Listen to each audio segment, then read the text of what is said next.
Good morning, baby boy. So may nagsabi sa ating TikTok, gawan daw natin ng video yung albino yellow king cobra. Isa ito sa pinaka-paborito ko. Bago ang lahat, hindi pala ako eksperto ha. Yung opinion ko lang yung sinasabi ko. Mas maganda pa rin na kumuha kayo ng mga opinion sa mga champion talaga, yung magagaling talaga na breeder. Atin content lang yung atin dito boy para malibang kayo. So yung albino yellow king cobra na to, kapag nag-mature ito lods, yung kulay ng buntot nila parang nagiging golden, parang humahalo yung orange or red. Ayun, makikita ninyo yan, parang ginto talaga boy. Isa sa pinakapaborito kong guppy strain to. Syempre delta yung mga king cobra, kaya makikita nyo napakaganda ng shape ng buntot nila kahit tumanda yan. So sa nabasa ko sa research ko, yung lumalabas yung pagka-albino nila Lodi kapag nasobrahan sa pag-inbred yung ating mga isda. Kaya ayun, lumalabas lang sila ng kusa. Nabasa ko rin sa aking research na anong tawag nga dito baby please, recessive gene pala yung mga albino na to, yung gene na hinahawakan nila. So ano ba yung ibig sabihin nun? So ibig sabihin nun, example kapag recessive gene, may lahi kang albino, pero kapag pinares ka sa mga dominant gene, example lang mga half black, dominante talaga yun.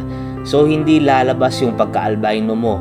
Pero yung fry nilang dalawa, example, nakapag-produce sila ng fry, na-timingan mo yung fry na may albino genes, dalawa sila na ipares mo, merong lalabas dyan na albino sa kanila kapag nabuntis yung female nakapag-drop. Na-try ko na rin na mag-breed mga idol. Ginamit ko yung albino na male, tapos yung female ko, king cobra na hindi albino. So first generation nila, walang albino na lumabas. Pero sa mga anak nila, magkapatid, pinares, meron nang lumalabas na albino.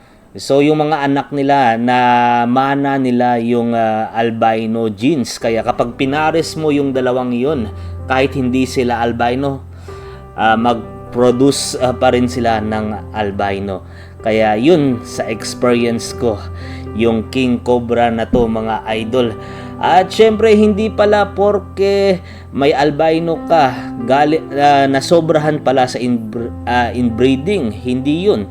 So na-explain ko sa inyo na ginamit ko yung albino na male sa non-albino na female. Yung albino na male na yon, galing pa Davao yun. So yung female na hindi albino, local female lang dito sa amin. So hindi sila magkadugo, kaya hindi pa sila na inbred boy. So ibig sabihin malakas pa yung dugo ng ating albino yellow king cobra. Nakikita nyo sa akin yan boy. Siyempre hindi pa na inbred ng sobra-sobra yan baby please, the fantasy. Kaya ayun na, posible pala. Okay, I love you boy. Sa susunod ulit, thank you sa pagpanood ng ating content na walang kwenta baby please.